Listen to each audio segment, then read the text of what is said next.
ರಾಜ್ಯದ ಎಲ್ಲ ಮಹಿಳೆಯರಿಗೆ ಗುಡ್ ನ್ಯೂಸ್ ಕೊಟ್ಟ ಸರ್ಕಾರ. ಒಂದೇ ತಿಂಗಳ ಅಂತರದಲ್ಲಿ 6,000 ರೂಪಾಯಿ ಜಮೆ ಮಾಡಿದ ಸರ್ಕಾರ. ಯಾವೆಲ್ಲ ಜಿಲ್ಲೆಯ ಮಹಿಳೆಯರಿಗೆ ಹಣ ಜಮಾವಾಗ್ತಾ ಇದೆ ಎಲ್ಲ ಮಾಹಿತಿ ಬಂದಿವೆ ಸ್ನೇಹಿತರೆ.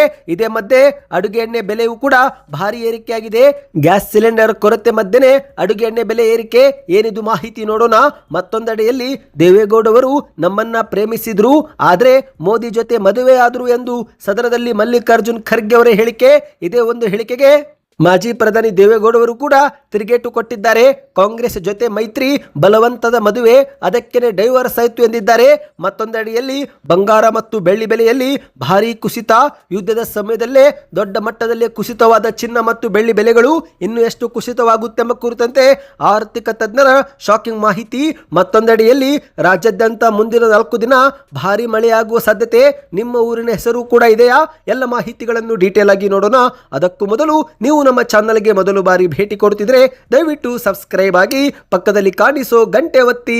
ಇದರಿಂದ ರಾಜ್ಯದ ಮಾಹಿತಿಗಳು ನಿಮಗೆ ಸಿಗುತ್ತವೆ. ವಿಡಿಯೋಗೆ ಲೈಕ್ ಮಾಡಿ ಮತ್ತು ವಿಡಿಯೋ ಪೂರ್ತಿಯಾಗಿ ನೋಡಿ. ಬನ್ನಿ ಸ್ನೇಹಿತರೆ, ಎಲ್ಲ ಮಾಹಿತಿಗಳನ್ನು ಡೀಟೇಲ್ ಆಗಿ ನೋಡೋಣ. ನೀವು ಕೂಡ ಗೃಹಲಕ್ಷ್ಮಿ ಯೋಜನೆ ಫಲಾನುಭವಿಗಳಾಗಿದ್ರೆ ಈಗಲೇ ವಿಡಿಯೋಗೆ ಲೈಕ್ ಮಾಡ್ತಾ ನಿಮ್ಮ ಬ್ಯಾಂಕ್ ಖಾತೆಗೆ 2,000 ರೂಪಾಯಿ ಜಮವಾಗಿದೆಯಾ ಕಮೆಂಟ್ ಮಾಡಿ. ಯಾಕಂದ್ರೆ ಸರ್ಕಾರದ ವರದಿಯ ಪ್ರಕಾರ ಒಂದೇ ತಿಂಗಳ ಅಂತರದಲ್ಲಿ 3 ಕಂತುಗಳನ್ನು ಸರ್ಕಾರ ಜಮೆ ಮಾಡಿದೆ. ಹೌದು, ಇತ್ತೀಚೆಗೆ ಯುಗಾದಿ ಮತ್ತು ರಂಜಾನ್ ಹಬ್ಬದ ವೇಳೆಯಲ್ಲಿ ಮತ್ತೊಂದು ಕಂತು ಬಿಡುಗಡೆ ಮಾಡಲಾಗಿದೆ ಎಂದು ವರದಿಯಾಗಿದೆ. ಹೌದು ಸ್ನೇಹಿತರೆ, ಗೃಹಲಕ್ಷ್ಮಿ ಯೋಜನೆಯಲ್ಲಿ ಇದುವರೆಗೆ ಸರ್ಕಾರ 27 ಕಂತು ಬಿಡುಗಡೆ ಮಾಡುವ ಮೂಲಕ ಅರ್ಹ ಮಹಿಳೆಯರ ಬ್ಯಾಂಕ್ ಖಾತೆಗೆ 54,000 ರೂಪಾಯಿ ಹಣವನ್ನು ಜಮೆ ಮಾಡಿದೆ. ಹಬ್ಬದ ಸಮಯದಲ್ಲೇ ಈ ಬಾರಿ 27ನೇ ಕಂತು ಜಮೆ ಆಗಿದ್ದು ಹಬ್ಬದ ಖರ್ಚಿಗೆ ಮಹಿಳೆಯರಿಗೆ ಆಸರೆಯಾದಂತಾಗಿದೆ. ಹೌದು ಸ್ನೇಹಿತರೆ, ಇದೀಗ ಬಾಕಿ ಕಂತುಗಳು ಹಂತ ಹಂತವಾಗಿ ಜಮೆ ಆಗ್ತಾ ಇದೆ. ಹಣಕಾಸು ಖಾತೆ ಹೊಂದಿರುವಂತಹ ಸಿಎಂ ಸಿದ್ದರಾಮಯ್ಯನವರು ಬಜೆಟ್ನಲ್ಲಿ ಗೃಹಲಕ್ಷ್ಮಿ ಯೋಜನೆಗೆ ಹೆಚ್ಚುವರಿ ಅನುದಾನ ಮೀಸಲಿಟ್ಟಿದ್ದು, ಹಾಗಾಗಿ ಇದೀಗ ಬಾಕಿ ಕಂತುಗಳು ಜಮೆ ಆಗ್ತಾ ಇದೆ. ಇದೀಗ 27ನೇ ಕಂತನ್ನು 15ಕ್ಕೂ ಅಧಿಕ ಜಿಲ್ಲೆಯ ಮಹಿಳೆಯರಿಗೆ ಮೊದಲ ಹಂತದಲ್ಲಿ ವರ್ಗಾವಣೆ ಮಾಡಲಾಗಿದೆ. ಕೋಲಾರ, ತುಮಕೂರು, ಬೆಂಗಳೂರು, ಚಿಕ್ಕಬಳ್ಳಾಪುರ, ಮಂಡ್ಯ, ಮೈಸೂರು, ಹಾಸನ, ಕೊಡಗು, ಗದಗ, ಬಾಗಲಕೋಟೆ, ಬೆಳಗಾವಿ, ದಾವಣಗೆರೆ, ಚಿತ್ರದುರ್ಗ ಮತ್ತು ಕಲಬುರಗಿ ಈ ಜಿಲ್ಲೆಯ ಮಹಿಳೆಯರಿಗೆ ಇದೀಗ ಡಿಸೆಂಬರ್ ತಿಂಗಳ ಕಂತಾಗಿರುವ 27ನೇ ಕಂತನ್ನ ಜಮೆ ಮಾಡಿದ್ದಾರಂತೆ ಸ್ನೇಹಿತರೆ. ಉಳಿದಂತ ಜಿಲ್ಲೆ ಫಲಾನುಭವಿಗಳಿಗೆ ಮುಂದಿನ 3-4 ದಿನಗಳೊಳಗೆ ಹಣ ತಲುಪಿಸಲು ಕ್ರಮ ವಹಿಸುತ್ತೇವೆ ಎಂದು ಮಹಿಳಾ ಮತ್ತು ಮಕ್ಕಳ ಅಭಿವೃದ್ಧಿ ಇಲಾಖೆಯು ಸ್ಪಷ್ಟನೆ ಕೊಟ್ಟಿದೆ.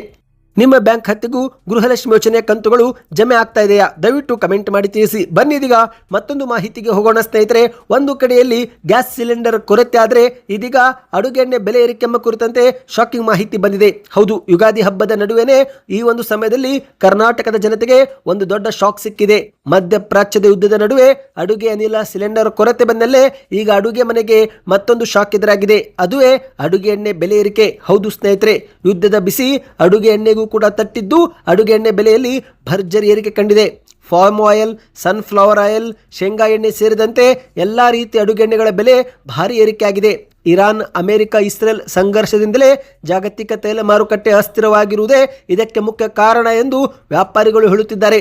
ಹೌದು, ಇದೇ ಒಂದು ನಡುವೆ ರಾಯಚೂರು ಜಿಲ್ಲೆಯಲ್ಲಿ ಎಣ್ಣೆ ವ್ಯಾಪಾರಿಯೊಬ್ಬರು ನ್ಯೂಸ್ 18ಗೆ ಮಾತನಾಡಿದ್ದು ತಮ್ಮ ಅಳಲನ್ನು ತೋಡಿಕೊಂಡಿದ್ದಾರೆ. ಸಿಲಿಂಡರ್ ಗ್ಯಾಸ್ ಬಳಿಕ ಈಗ ಅಡುಗೆ ಎಣ್ಣೆ ಸರದಿ ಬಂದಿದೆ. ಲೀಟರ್ಗೆ 80 ರೂಪಾಯಿ ಏರಿಕೆಯಾಗಿದೆ. 10ರಿಂದ 15 ದಿನಗಳ ಅಂತರದಲ್ಲೇ 1 ಲೀಟರ್ನಲ್ಲಿ 70 ರೂಪಾಯಿಯಿಂದ 80 ರೂಪಾಯಿ ಏರಿಕೆ ಆಗಿದೆ ಎಂದು ಹೇಳಿಕೆಯನ್ನು ಕೊಟ್ಟಿದ್ದಾರೆ. ಹೌದು, ಸದ್ಯದ ಪರಿಸ್ಥಿತಿಯಲ್ಲಿ ಫಾರ್ಮ್ ಆಯಿಲ್ ಪ್ರತಿ ಲೀಟರ್ಗೆ 150 ರೂಪಾಯಿ, ಸನ್ಫ್ಲವರ್ ಆಯಿಲ್ ಪ್ರತಿ ಲೀಟರ್ಗೆ 170 ರೂಪಾಯಿ ಮತ್ತು ಶೇಂಗಾ ಎಣ್ಣೆ 200 ರೂಪಾಯಿ ಪ್ರತಿ ಲೀಟರ್ಗೆ ಮಾರಾಟವಾಗಿದೆ ಅಂತೆ.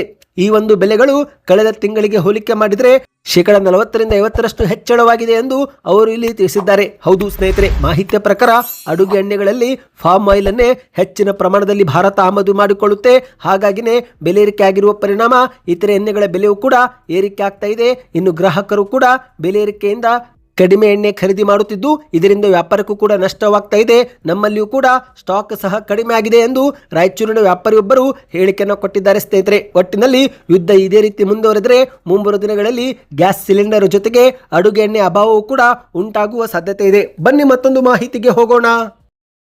ಮಾಜಿ ಪ್ರಧಾನಿ ದೇವೇಗೌಡವರು ನಮ್ಮನ್ನ ಪ್ರೇಮಿಸಿದ್ರು, ಆದರೆ ಕೊನೆಯಲ್ಲಿ ಮೋದಿ ಜೊತೆ ಮದುವೆ ಆದ್ರು ಎಂದು ಸದನದಲ್ಲಿ ಮಲ್ಲಿಕಾರ್ಜುನ್ ಖರ್ಗೆ ಅವರು ವ್ಯಂಗ್ಯವಾಡಿದ್ದಾರೆ. ಹೌದು, ಇತ್ತೀಚೆಗೆ ನಿವೃತ್ತ ಹೊಂದುತ್ತಿರುವ ಸದಸ್ಯರಿಗೆ ರಾಜ್ಯಸಭೆಯಲ್ಲಿ ಬೀಳ್ಕೊಡುಗೆ ಸಮಾರಂಭ ಆಯೋಜನೆ ಮಾಡಲಾಗಿತ್ತು. ಆದರೆ ಇದೇ ಸಮಾರಂಭ ಹಾಸ್ಯಮಯ ಸನ್ನಿವೇಶಕ್ಕೆ ಸಾಕ್ಷಿಯಾಗಿದೆ. ನಿವೃತ್ತಿಯಾಗುತ್ತಿರುವ ಸದಸ್ಯರನ್ನ ಉದ್ದೇಶಿಸಿ ಮಾತನಾಡುವ ವೇಳೆ ಎಐಸಿಸಿ ಅಧ್ಯಕ್ಷ ಮಲ್ಲಿಕಾರ್ಜುನ್ ಖರ್ಗೆ ಅವರು ಮಾಜಿ ಪ್ರಧಾನಿ ಎಚ್ ಡಿ ದೇವೇಗೌಡವರಿಗೂ ಕೂಡ ಶುಭ ಹಾರೈಸಿದ್ದು, ಇದೇ ಮಧ್ಯೆ ಒಂದು ಶಾಕಿಂಗ್ ಹೇಳಿಕೆಯನ್ನ ಕೊಟ್ಟಿದ್ದಾರೆ. ನಾನು ದೇವೇಗೌಡವರನ್ನು 54 ವರ್ಷಗಳಿಂದ ಬಲ್ಲೆ, ಅವರೊಂದಿಗೆ ನಾನು ಕೆಲಸ ಮಾಡಿದ್ದೇನೆ. ಆದರೆ ಆ ನಂತರ ಏನಾಯಿತು ಎಂಬುದು ಗೊತ್ತಿಲ್ಲ. ಅವರು ನಮ್ಮನ್ನ ಪ್ರೀತಿಸಿದ್ರು, ಆದರೆ ಪ್ರಧಾನಿ ನರೇಂದ್ರ ಮೋದಿ ಅವರನ್ನ ವಿವಾಹವಾದರು ಎಂದು ಮಲ್ಲಿಕಾರ್ಜುನ್ ಖರ್ಗೆ ಅವರು ಹೇಳಿದ್ದಾರೆ. ಸದ್ಯ ಇವರ ಒಂದು ಹೇಳಿಕೆಯಿಂದ ಸದಸ್ಯರೆಲ್ಲ ನಕ್ಕಿದ್ದಲ್ಲದೆ ರಾಜ್ಯಸಭೆಯಲ್ಲಿ ಹಾಜರಿದ್ದಂತ ಪ್ರಧಾನಿ ಮೋದಿ ಅವರು ಕೂಡ ನಗುತ್ತಿರುವುದು ಕಂಡು ಬಂದಿದೆ. ಇನ್ನು ಇದೇ ಬಳಿಕ ಮಾಜಿ ಪ್ರಧಾನಿ ಎಚ್ ಡಿ ದೇವೇಗೌಡವರು ಕೂಡ ಈ ಬಗ್ಗೆ ಪ್ರತಿಕ್ರಿಯೆ ಕೊಟ್ಟಿದ್ದು, ಕಾಂಗ್ರೆಸ್ ಜೊತೆ ಮೈತ್ರಿ ಬಲವಂತದ ಮದುವೆ, ಅದಕ್ಕೇನೆ ಡೈವರ್ಸ್ ಆಯಿತು ಎಂದು ಹೇಳಿಕೆಯನ್ನ ಕೊಟ್ಟಿದ್ದಾರೆ. ಹೌದು ಸ್ನೇಹಿತರೆ, ಮಲ್ಲಿಕಾರ್ಜುನ್ ಖರ್ಗೆ ಅವರು ಮಾಡಿರುವ ಟೀಕೆಗೆ ಪ್ರತಿಕ್ರಿಯೆ ಕೊಟ್ಟಂತ ದೇವೇಗೌಡವರು, ನಾನು ಕಾಂಗ್ರೆಸ್ ಜೊತೆ ಬಲವಂತದ ಸಂಬಂಧದಲ್ಲಿದ್ದೆ, ಅದು ಒಳ್ಳೆಯ ಸಂಬಂಧವಾಗಿರಲಿಲ್ಲ, ಆದ್ದರಿಂದಲೇ ದೂರವಾಗಬೇಕಾಯಿತು ಎಂದು ತಿಳಿಸಿದ್ದಾರೆ. ಅಷ್ಟು ಮಾತ್ರವಲ್ಲ, ಮೈತ್ರಿ ಬಿಟ್ಟು ಹೋಗಿದ್ದು ನಾವಲ್ಲ, ಕಾಂಗ್ರೆಸ್ ಎಂದು ಕೂಡ ತಿರುಗೇಟು ಕೊಟ್ಟಿದ್ದಾರೆ. ನಾನು ಕಾಂಗ್ರೆಸ್ ಮೈತ್ರಿ ತೊರೆದಿಲ್ಲ, ಅವರೇ ನಮ್ಮನ್ನ ಬಿಟ್ಟು ಹೋದ್ರು. ಆ ಸಂದರ್ಭದಲ್ಲಿ ನನಗೆ ಬೇರೆ ಮಾರ್ಗವೂ ಕೂಡ ಇರಲಿಲ್ಲ, ಆದ್ದರಿಂದಲೇ ಸ್ಥಿರ ಮೈತ್ರಿಗಾಗಿ ಮುಂದಿನ ಹೆಜ್ಜೆ ಇಟ್ಟು ನಾವು ನಡಿಬೇಕಾಯಿತು ಎಂದು ದೇವೇಗೌಡವರು ಸ್ಪಷ್ಟನೆ ಕೊಟ್ಟಿದ್ದಾರೆ. ಬನ್ನಿ ಸ್ನೇಹಿತರೆ, ಮತ್ತೊಂದು ಮಾಹಿತಿಗೆ ಹೋಗೋಣ. ಅದಕ್ಕೂ ಮೊದಲು ವಿಡಿಯೋಗೆ ಲೈಕ್ ಮಾಡಿಲ್ಲವೆಂದರೆ ಲೈಕ್ ಮಾಡಿ, ಚಾನಲ್ಗೂ ಕೂಡ ಸಬ್ಸ್ಕ್ರೈಬ್ ಆಗಿ. ಇದೀಗ ಚಿನ್ನ ಮತ್ತು ಬೆಳ್ಳಿ ಖರೀದಿ ಮಾಡಲು ಕಾದು ಕುಳಿತವರಿಗೆ ಗುಡ್ ನ್ಯೂಸ್ ಸಿಕ್ಕಂತಾಗಿದೆ. ಕಚ್ಚಾ ತೈಲದ ಬೆಲೆ ಏರಿಕೆ ಮತ್ತು ಅಮೆರಿಕನ್ ಡಾಲರ್ ಸಾಮರ್ಥ್ಯ ಹೆಚ್ಚಳವಾದ ಹಿನ್ನೆಲೆಯಲ್ಲಿ ಇತ್ತ ಚಿನ್ನ ಮತ್ತು ಬೆಳ್ಳಿ ಬೆಲೆಗಳು ಭಾರಿ ಪ್ರಮಾಣದಲ್ಲಿ ಕುಸಿತವಾಗಿವೆ. ಮದುವೆ, ನಿಶ್ಚಿತಾರ್ಥ ಮತ್ತು ಇತರೆ ಮುಖ್ಯ ಶುಭ ಕಾರ್ಯಕ್ರಮಗಳ ಸೀಸನ್ ಆರಂಭವಾಗುತ್ತಿರುವ ಹೊತ್ತಲ್ಲೇ ಈ ಒಂದು ಬೆಲೆ ಇಳಿಕೆ ಗುಡ್ ನ್ಯೂಸ್ ಬಂದಂತಾಗಿದೆ. ಹೌದು ಸ್ನೇಹಿತರೆ, ಇದೀಗ ಚಿನ್ನದ ಬೆಲೆಯಲ್ಲಿ 16% ಕುಸಿತ ಮತ್ತು ಬೆಳ್ಳಿ ಬೆಲೆಯಲ್ಲಿ 23% ಕುಸಿತವಾಗಿದೆ.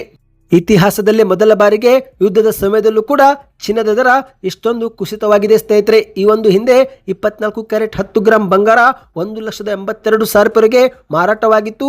ಆದರೆ ಈಗ ಸತತವಾಗಿ ಕುಸಿಯುತ್ತಾ ಬಂದು 1,39,000 ರೂಪಾಯಿ ಆಗಿದೆ. ಹೌದು, ಮಾರ್ಚ್ 24ರ ಮಾರುಕಟ್ಟೆ ಪ್ರಕಾರ 24 ಕ್ಯಾರೆಟ್ 10 ಗ್ರಾಂ ಬಂಗಾರ 1,39,000 ರೂಪಾಯಿ. ಇನ್ನು ಬೆಳ್ಳಿಯೂ ಕೂಡ ದೊಡ್ಡ ಮಟ್ಟದಲ್ಲೇ ಕುಸಿತವಾಗಿದೆ.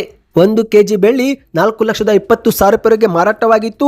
ಈಗ ಬೆಳ್ಳಿಯೂ ಕೂಡ 1 ಕೆಜಿ 2,25,000 ರೂಪಾಯಿ. ಅಂದ್ರೆ ಸ್ನೇಹಿತರೆ, 50%ಕ್ಕಿಂತಲೂ ಕೂಡ ಅಧಿಕ ಬೆಳ್ಳಿಯಲ್ಲಿ ಕುಸಿತವಾಗಿದೆ. ಇನ್ನು ಚಿನ್ನ ಮತ್ತು ಬೆಳ್ಳಿ ಬೆಲೆಗಳು ಇನ್ನಷ್ಟು ಕುಸಿತವಾಗುವ ಲಕ್ಷಣವಿವೆ ಸ್ನೇಹಿತರೆ. ಅಂತಾರಾಷ್ಟ್ರೀಯ ಮಾರುಕಟ್ಟೆಯಲ್ಲಿ ಸತತವಾಗಿ ಚಿನ್ನ ಮತ್ತು ಬೆಳ್ಳಿ ಬೆಲೆಗಳು ಕುಸಿತ ಕಾಣುತ್ತಿದ್ದು, ಹಾಗಾಗಿ ಮುಂಬರುವ ದಿನಗಳಲ್ಲಿ ಇನ್ನಷ್ಟು ಕುಸಿತವಾಗುತ್ತೆ ಎಂದು ಆರ್ಥಿಕ ತಜ್ಞರು ಅಭಿಪ್ರಾಯಪಟ್ಟಿದ್ದಾರೆ. ಅಂದಹಾಗೆ ಸ್ನೇಹಿತರೆ, ಇದೇ ಮೊದಲ ಬಾರಿಗೆ ಯುದ್ಧದ ಸಮಯದಲ್ಲಿ ಚಿನ್ನ ಮತ್ತು ಬೆಳ್ಳಿ ಬೆಲೆಗಳು ಕುಸಿತ ಕಾಣುತ್ತಿವೆ. ಯಾಕಂದ್ರೆ 1990ರಲ್ಲಿ ಗಲ್ಫ್ ಯುದ್ಧದ ಸಮಯದಲ್ಲಿ ಆರಂಭಿಕ ಹಂತದಲ್ಲಿ ಚಿನ್ನದ ಬೆಲೆ 20% ಏರಿಕೆಯಾಗಿತ್ತಂತೆ. ನಂತರ 2003ರಲ್ಲಿ ಇರಾಕ್ ಯುದ್ಧದ ಒಂದು ಕಾರಣದಿಂದ ಮತ್ತೊಮ್ಮೆ ಏರಿಕೆ ಕಂಡಿತ್ತು. ಇತ್ತೀಚೆಗೆ 2022ರ ರಷ್ಯಾ ಉಕ್ರೇನ್ ಯುದ್ಧದ ನಡುವೆಯೂ ಕೂಡ ಚಿನ್ನ ಮತ್ತು ಬೆಳ್ಳಿ ಬೆಲೆಗಳು ಏರಿಕೆಯಾಗಿದ್ದವು. ಆದರೆ ಇದೇ ಮೊದಲ ಬಾರಿಗೆ ಅಮೆರಿಕ, ಇಸ್ರೇಲ್, ಇರಾನ್ ಯುದ್ಧದ ನಡುವೆ ಚಿನ್ನದ ಬೆಲೆ ಮೇಲಕ್ಕೆ ಹೋಗದೆ ಇಳಿಮುಖವಾಗಿದೆ. ಅಂದ್ರೆ ಸತತವಾಗಿ ಕುಸಿತ ಕಾಣುತ್ತಾ ಇದೆ ಸ್ನೇಹಿತರೆ. ಇದೀಗ ಆರ್ಥಿಕ ತಜ್ಞರು 10 ಗ್ರಾಂ 24 ಕ್ಯಾರೆಟ್ ಬಂಗಾರ ಮತ್ತೊಮ್ಮೆ 1,20,000 ರೂಪಾಯಿಗೆ ಬರಬಹುದು ಎಂದು ಅಂದಾಜು ಮಾಡಿದ್ದು, ಬೆಳ್ಳಿ ಬೆಲೆಯೂ ಕೂಡ ಪ್ರತಿ ಕೆಜಿಗೆ 1,50,000 ಅಥವಾ 1,80,000 ರೂಪಾಯಿಗೆ ಬರಬಹುದು ಎಂದು ಅಂದಾಜು ಮಾಡಿದ್ದಾರೆ. ನಿಮ್ಮ ಪ್ರಕಾರ ಚಿನ್ನ ಬೆಳ್ಳಿ ಕುಸಿತವಾಗಬೇಕು, ಏರಿಕೆ ಆಗಬೇಕು? ನಿಮ್ಮ ಅನಿಸಿಕೆ ಕಮೆಂಟ್ ಮಾಡಿ. ಬನ್ನಿ ಕೊನೆಯ ಮಾಹಿತಿಗೆ ಹೋಗೋಣ. ನಿಮ್ಮ ಊರಲ್ಲೂ ಕೂಡ ಮಳೆಯಾಗುತ್ತಿದ್ರೆ ಯಾವ ಊರು ಎಂಬುದನ್ನು ಕಮೆಂಟ್ ಮಾಡಿ. ರಾಜ್ಯಾದ್ಯಂತ ಹಲವೆಡೆಯಲ್ಲಿ ಸಾಧಾರಣ ಮಳೆಯಾಗುವ ಸಾಧ್ಯತೆ ಇದೆ ಎಂದು ಹವಾಮಾನ ಇಲಾಖೆ ಈಗಾಗಲೇ ಮುನ್ಸೂಚನೆ ಕೊಟ್ಟಿದೆ. ಉತ್ತರ ಮತ್ತು ದಕ್ಷಿಣ ಕರ್ನಾಟಕದ ಹಲವು ಜಿಲ್ಲೆಗಳಿಗೆ ಈಗಾಗಲೇ ಯೆಲ್ಲೋ ಅಲರ್ಟ್ ಕೂಡ ಘೋಷಣೆ ಮಾಡಲಾಗಿದೆ. ಮೊದಲಿಗೆ ಸ್ನೇಹಿತರೆ, ಉತ್ತರ ಕರ್ನಾಟಕದಲ್ಲಿ ಭಾರಿ ಮಳೆಯಾಗುವ ಮುನ್ಸೂಚನೆ ಬಂದಿದೆ. ಕಲಬುರಗಿ, ಹಾವೇರಿ, ಬಾಗಲಕೋಟೆ, ವಿಜಯಪುರ, ಕೊಪ್ಪಳ, ಗದಗ ಮತ್ತು ಧಾರವಾಡ ಜಿಲ್ಲೆಯಲ್ಲಿ ದೊಡ್ಡ ಬಿರುಗಾಳಿಯೊಂದಿಗೆ ಮಳೆಯಾಗುವ ಸಾಧ್ಯತೆ ಇದೆ ಎಂದು ಹವಾಮಾನ ಇಲಾಖೆ ಮುನ್ಸೂಚನೆ ಕೊಟ್ಟಿದ್ದು, ಮಾರ್ಚ್ 31ರವರೆಗೆ ಮಳೆಯಾಗಲಿದೆ ಎಂದು ತಿಳಿಸಿದ್ದಾರೆ. ಇನ್ನು ಅದೇ ರೀತಿ ದಕ್ಷಿಣ ಕರ್ನಾಟಕದ ಜಿಲ್ಲೆಗಳಾಗಿರುವ ಚಾಮರಾಜನಗರ, ಮೈಸೂರು, ಹಾಸನ, ಕೊಡಗು, ಶಿವಮೊಗ್ಗ, ಚಿಕ್ಕಮಗಳೂರು ಮತ್ತು ಬೆಂಗಳೂರಲ್ಲಿ ಸಾಧಾರಣ ಜಿಟಿ ಮಳೆಯಾಗಲಿದೆ ಎಂದು ಹವಾಮಾನ ಇಲಾಖೆ ಮುನ್ಸೂಚನೆ ಕೊಟ್ಟಿದೆ. ನಿಮ್ಮ ಊರಲ್ಲೂ ಕೂಡ ಮಳೆಯಾಗುತ್ತಿದ್ರೆ ನಿಮ್ಮ ಊರಿನ ಹೆಸರನ್ನ ಕಮೆಂಟ್ ಮಾಡ್ತಾ, ಈ ಮಾಹಿತಿಗಳು ಇಷ್ಟವಾಯ್ತಾ ಚಾನಲ್ಗೆ ದಯವಿಟ್ಟು ಸಬ್ಸ್ಕ್ರೈಬ್ ಮಾಡಿಕೊಳ್ಳಿ.